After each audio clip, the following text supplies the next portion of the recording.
Bonjour à tous, bienvenue, ravie de vous retrouver aujourd'hui pour ce mini-webinaire autour de la mise en place d'une démarche de veille stratégique au sein d'une PME. Je suis Avital, donc je suis account manager chez Sindup. Aujourd'hui, je vais modérer ce mini-webinaire qui sera animé par Adrien Sasso et Pierre-Emmanuel Bernard, qui est directeur développement de Pinet Industries et qui va nous faire donc le plaisir de partager son retour d'expérience sur son utilisation de la plateforme Sindup. Je vous retrouve pour ma part pour la session questions-réponses. N'hésitez pas à poser vos questions au fil de l'eau dans la zone qui est dédiée. Et puis, je les regrouperai à la fin et j'interrogerai donc Adrien et Pierre-Emmanuel. À vous. Merci Avital. Effectivement, j'ai le plaisir d'accueillir Pierre-Emmanuel de chez Pinet Industries aujourd'hui pour un retour d'expérience.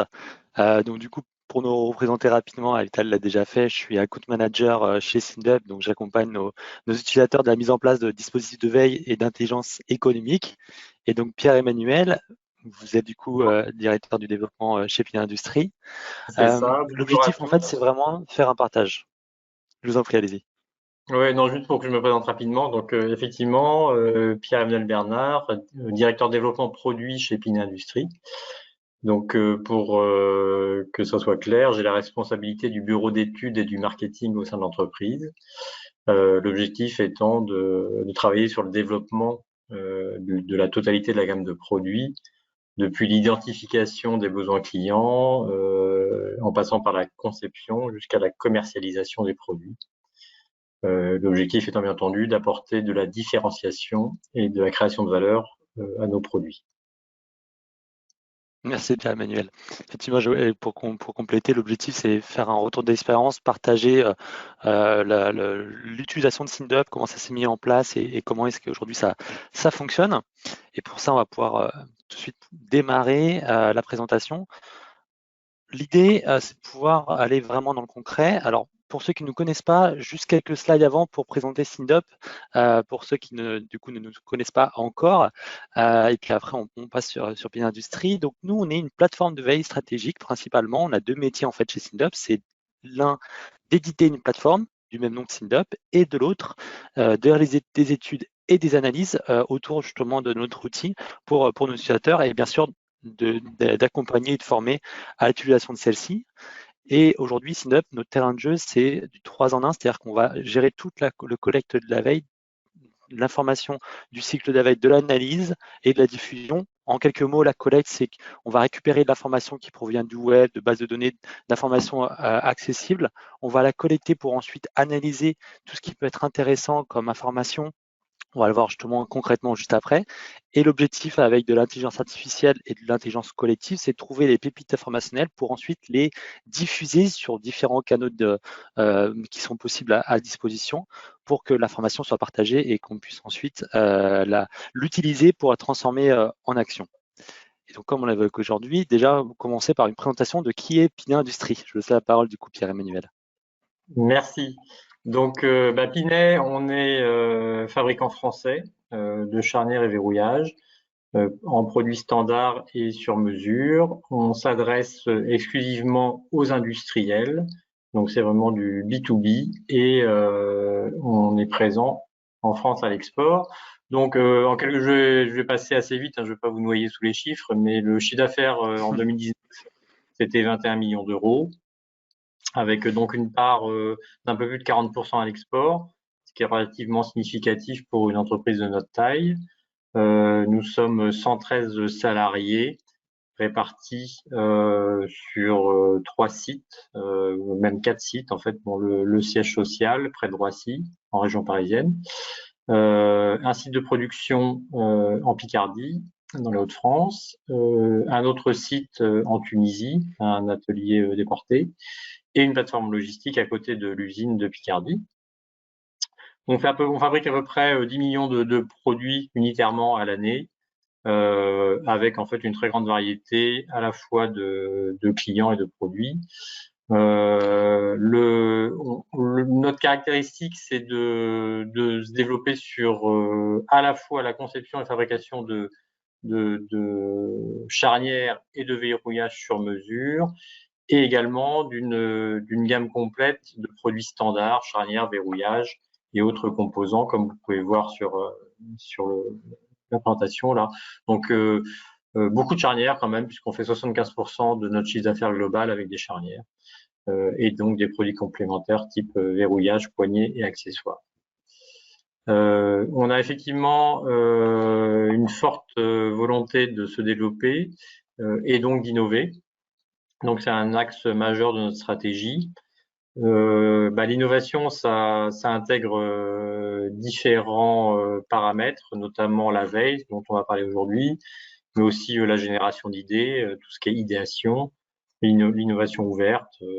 On travaille aussi avec des structures externes pour nous aider, aussi bien en innovation incrémentale que rupture. Donc, vous voyez, on innove aussi bien sur des fonctions dans nos produits que sur des nouveaux matériaux ou des nouvelles technologies comme la charnière connectée. C'est bon, Adrien. Et donc, pour que vous sachiez un peu aussi où est-ce qu'on commercialise nos produits, il faut savoir qu'on a une très grande variété de clients. Je disais tout à l'heure qu'on facture, je crois, plus de 3500 clients par an. Donc, on est présent dans de multiples secteurs industriels. Donc, par exemple, véhicules industriels et bus, type Iveco, par exemple. Enfin, vous voyez les sigles là d'entreprises très connues. Le Capitaine, Lamberet, PDL. Dans les engins de travaux publics et les machines agricoles, donc avec Caterpillar, Liebherr, AGCO, CNH. Dans tout ce qui est domaine d'armoire télécom, armoire électrique, baie télécom, donc Schneider, ABB, General Electric et d'autres entreprises plus françaises comme Soben ou Idea Optical.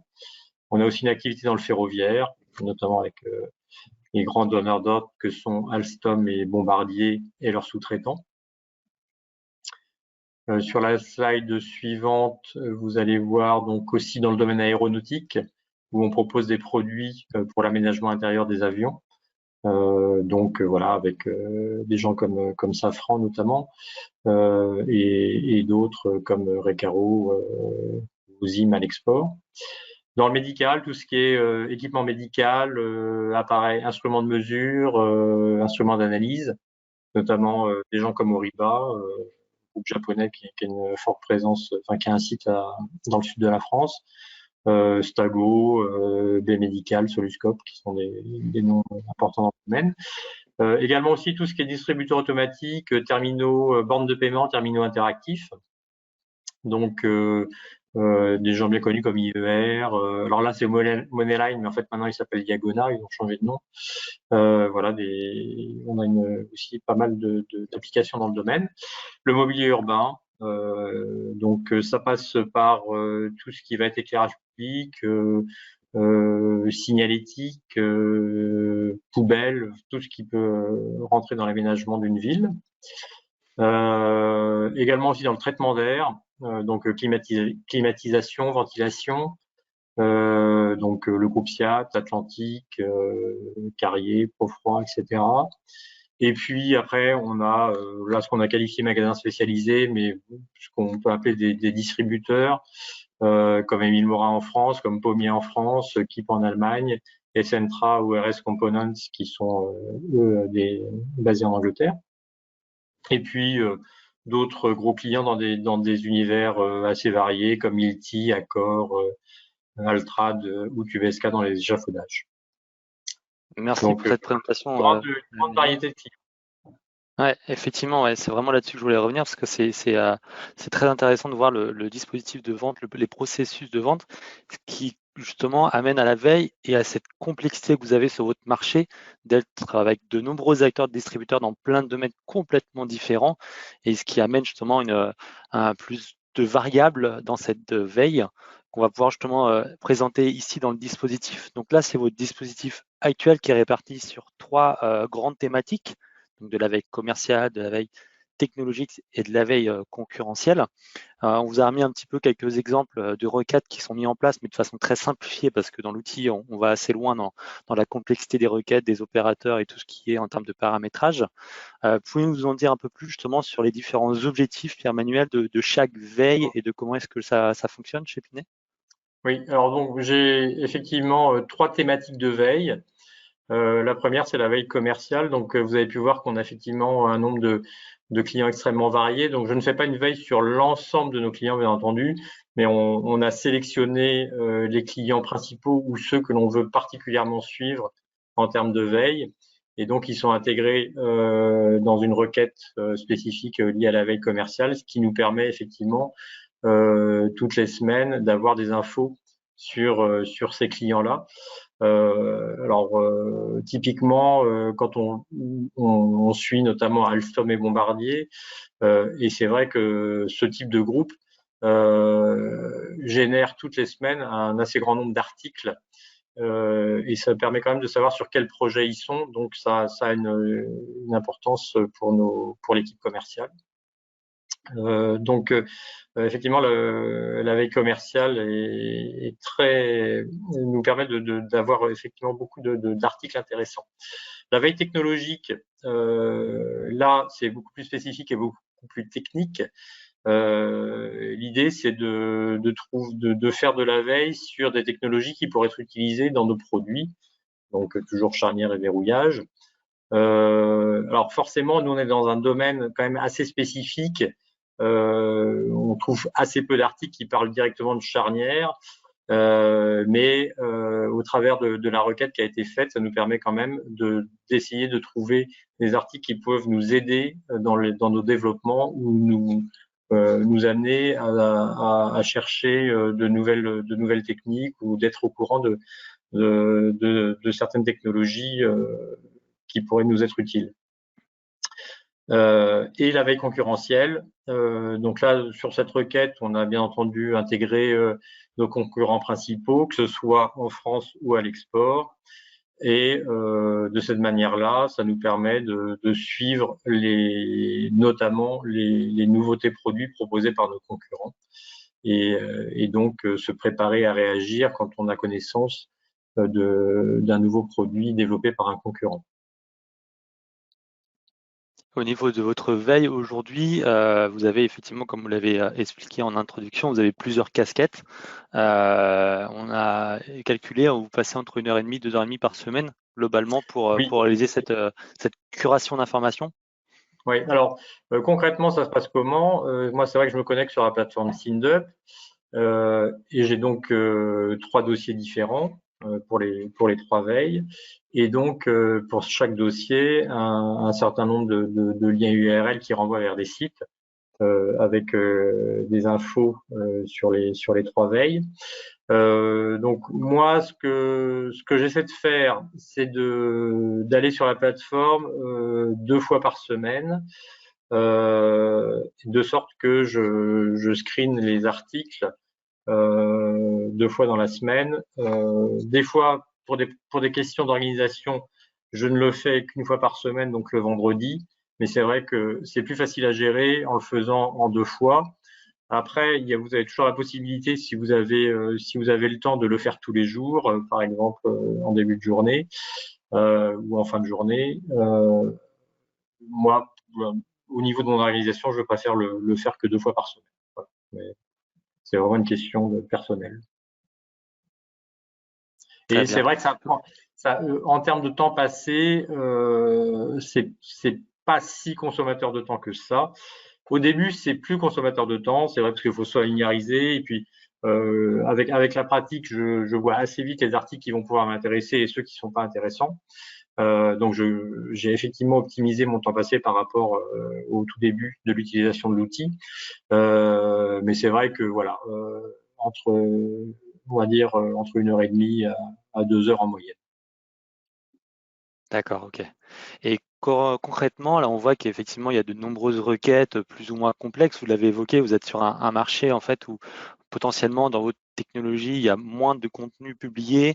Les concurrents, idem, ils ne produisent pas beaucoup de contenu et vous êtes sur des mots-clés qui peuvent être spécifiques et en même temps communs parce que le mot-clé charnière, en fait, veut dire plein de choses et notamment quand on le traduit en anglais, ça peut amener beaucoup de contenus qui ne sont pas pertinents. Comment ça s'est passé justement cette mise en place des requêtes et des premiers résultats au démarrage? En fait, moi, je me suis fait aider par les équipes de SINDUP, hein, bien entendu, pour mettre en place ces requêtes. C'est pas moi qui les ai fait directement, ce qui fait que, vous voyez, bon, sur le slide, vous avez quelques exemples de requêtes un peu compliquées avec les opérateurs booléens. Et si on considère par exemple le charnière, c'est une terminologie qu'on retrouve notamment dans le rugby. Et donc on a exclu, on a fait en sorte de pouvoir exclure tout ce qui était charnière quand c'est dans le monde du rugby, ce qui fait que ça évite d'être pollué avec des liens qui n'ont pas d'intérêt, notamment. Et après en anglais, c'est vrai qu'on a le terme hinge qui est rapproché du domaine industriel, de sorte qu'on ait des liens qui soient pertinents. Mais donc c'est vrai que il faut passer un peu de temps au début à mettre en place les requêtes, et c'est nécessaire. Et après on gagne beaucoup en efficacité. Très bien. Alors pour compléter, pour continuer justement le dispositif, donc là on est sur l'étape de collecte d'infos et ce qu'on appelle la curation, l'analyse que vous faites chaque semaine pour trouver les pépites informationnelles, les bonnes informations à partager à l'ensemble des collaborateurs. Et justement, à faire un focus sur la diffusion. Aujourd'hui, vous utilisez le support, donc la newsletter. Pouvez-vous Oui. nous en dire plus justement sur le dispositif et comment est-ce qu'il est distribué? Donc moi, donc toutes les semaines, hein, je sélectionne, je valide les articles qui me paraissent intéressants, et cette validation incrémente automatiquement une newsletter. Donc en fait, moi j'ai 3 newsletters, une par typologie de veille. Et donc les articles viennent se positionner automatiquement dans cette newsletter qui après est envoyée par mail. Donc moi c'est le principe de diffusion que j'ai trouvé le plus efficace pour nous étant donné notre structure. Et là vous voyez à qui en fait ces newsletters sont envoyés. Donc par exemple si je considère la newsletter concernant la veille commerciale, elle est envoyée à l'équipe commerciale et au comité de direction, ce qui fait en fait 25 personnes en termes de destinataires. Pour ce qui est de la veille techno, elle est envoyée à l'équipe technique, donc bureau d'études d'industrialisation, direction usine et le comité de direction. Et puis la newsletter concurrentielle, en fait, elle est envoyée aux 3 groupes qui sont donc l'équipe commerciale, le comité de direction et l'équipe technique, parce que ça peut intéresser ces 3 entités. Donc le maximum, vous voyez, j'ai 30 destinataires, c'est sur la veille concurrentielle, avec des taux d'ouverture, bon, on va dire en moyenne de l'ordre de 50%. Alors, moi, c'est vrai que j'aurais tendance à vouloir un taux d'ouverture de 100%. Mais il faut voir que effectivement sur la partie notamment, enfin sur tous les sujets, le comité de direction, il y a certaines personnes du comité de direction qui ne sont pas directement impliquées, donc ils vont pas forcément systématiquement aller lire les infos. Et puis après de la même manière, dans la partie technique, il y a certaines personnes techniques qui sont pas intéressés par tout, donc qui ne vont pas forcément aller lire tous les articles.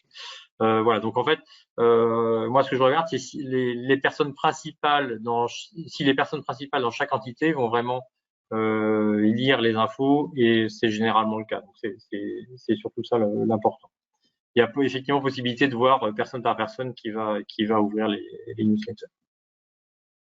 Et puis la partie tout de clic qui est important parce que ça Oui, aussi, ça mène à l'action. On voit qu'il y a un bon taux de clic en moyenne de 35%, ce qui montre oui. Donc l'intérêt en du fait, contenu et l'action.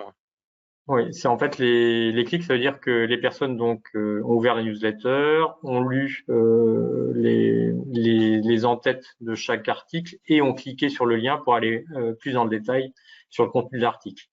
Donc c'est que effectivement ça le sujet les a intéressés, ils ont cherché à en savoir plus, ce qui est tout l'intérêt de toute façon de ce principe de newsletter. Effectivement, merci. Alors pour aller plus loin dans la partie newsletter, il y a 2 aspects. Donc aujourd'hui, vous évoquez que c'est en fin de semaine que vous l'envoyez avec Oui. une procédure, et puis que vous avez une fonction, enfin vous avez une façon de procéder justement pour les personnes qui ne sont pas forcément anglophones dans l'équipe.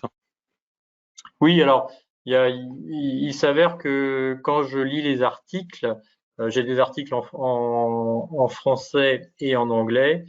Et moi, ce que je fais, c'est que pour essayer de partager l'information la plus simplement possible et la plus facile à lire, quand j'ai le même sujet qui est traité en français et sur un autre lien en anglais, je mets les deux, de sorte que je suis sûr que l'info passera aussi bien pour les francophones que pour les anglophones.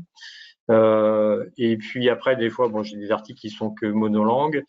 Et bon, bah, c'est vrai que maintenant, avec les outils de traduction en ligne, c'est assez facile quand même de pouvoir avoir la traduction en automatique.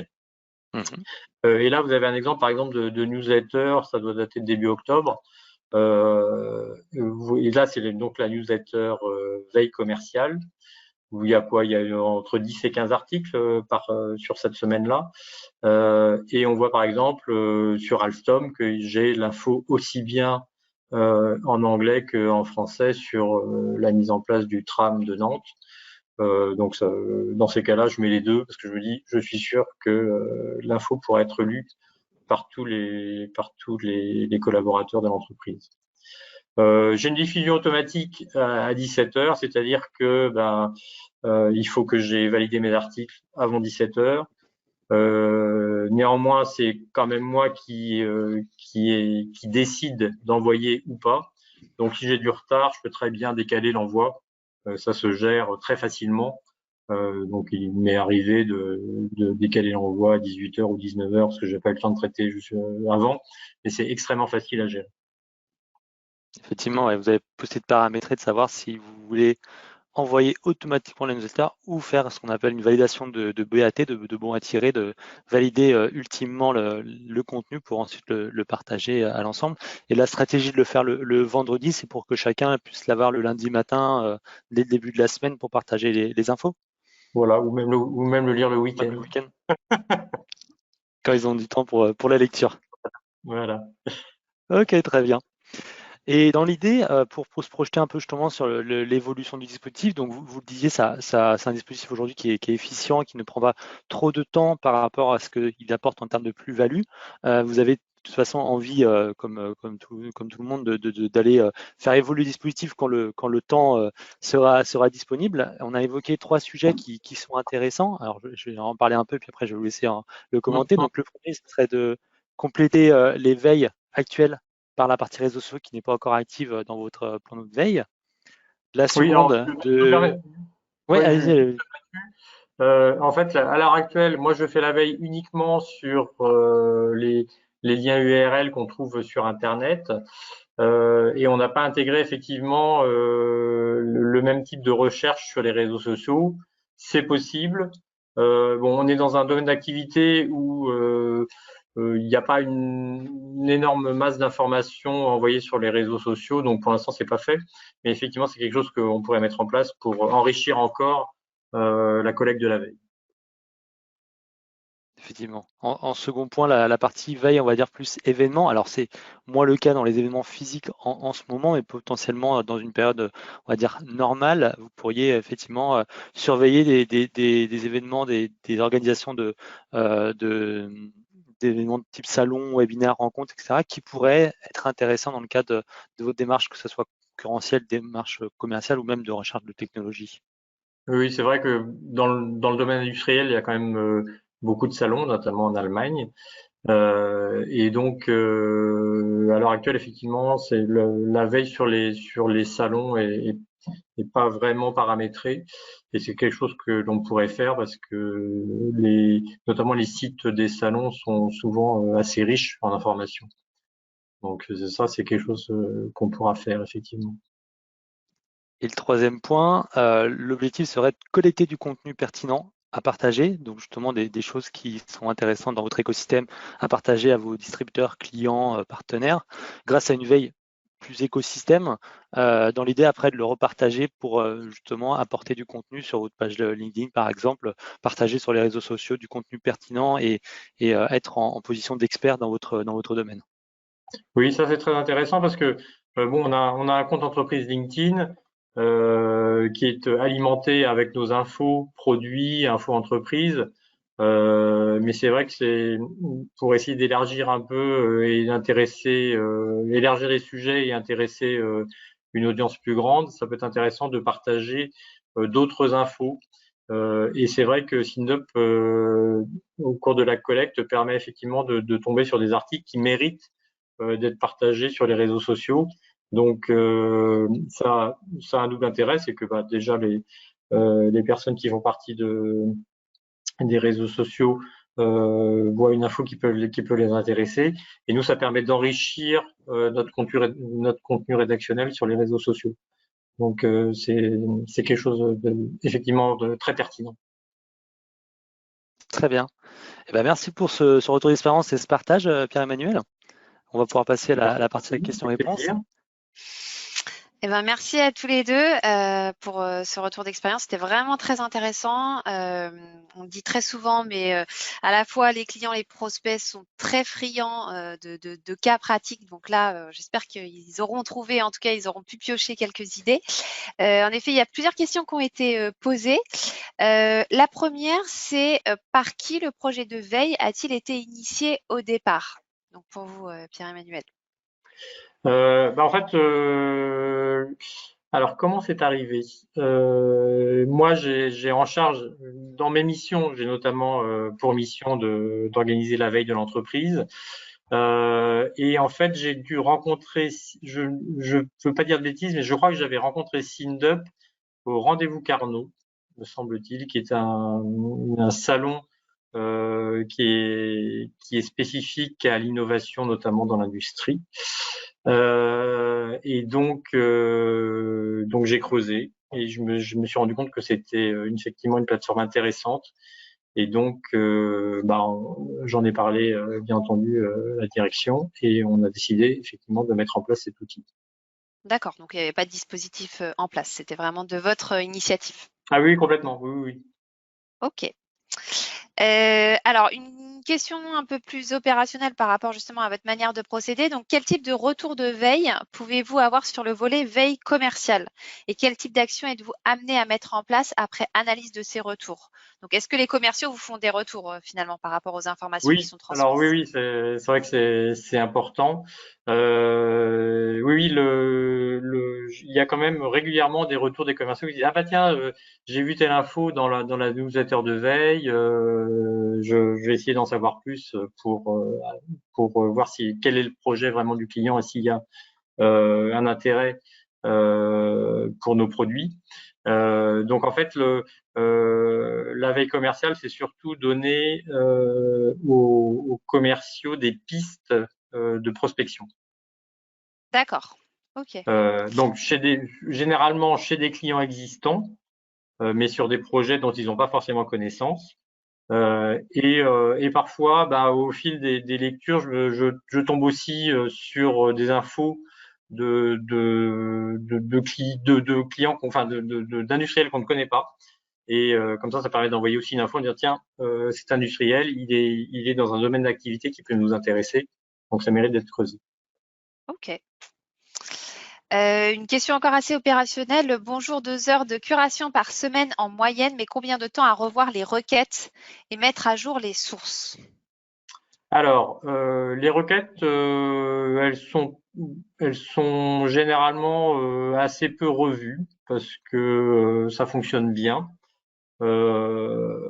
Néanmoins, effectivement, s'il y a nécessité, moi je m'appuie vraiment sur l'équipe SynDup. Hein.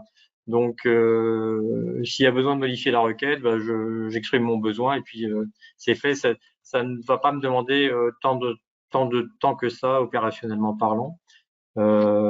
Et l'autre partie de la question, c'était, excusez-moi.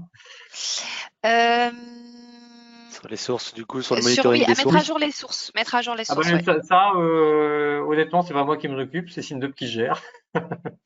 C'est ça, tout ce qui est maintenance de sources est géré par l'équipe support. Pour Et ça rejoint peut-être. Vas-y.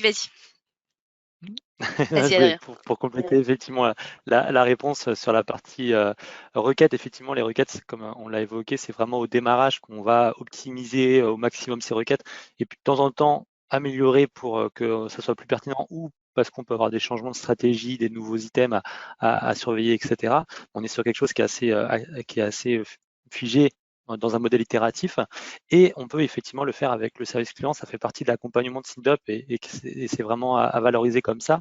C'est-à-dire qu'aujourd'hui, vous n'avez pas besoin d'être expert en opérateur booléen ou de passer 2-3 heures par semaine exclusivement dédié sur le requêtage, parce que votre plus-value en tant qu'utilisateur, ce n'est pas de savoir créer des belles requêtes, mais c'est surtout de savoir analyser le contenu. Nous, on peut vous aider sur les requêtes, par contre, sur l'analyse du contenu, c'est vous qui êtes expert dans votre domaine, quoi. Et également, sur la partie monitoring des sources, c'est quelque chose où, au niveau de SynDup, la philosophie, ce n'est pas à l'utilisateur de monitorer les sources. Il va simplement exprimer son besoin. Voilà les sources que j'ai besoin de surveiller. Voici les habitudes que je peux avoir. Et nous, on s'occupe de cette partie-là, que ce soit au niveau de l'extraction, que ce soit au niveau de la maintenance. C'est fait directement dans la plateforme.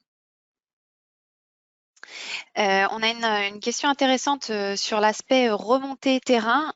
Donc, la question est de savoir s'il y a également de la collecte ou de l'intégration d'informations informelles dans le système global.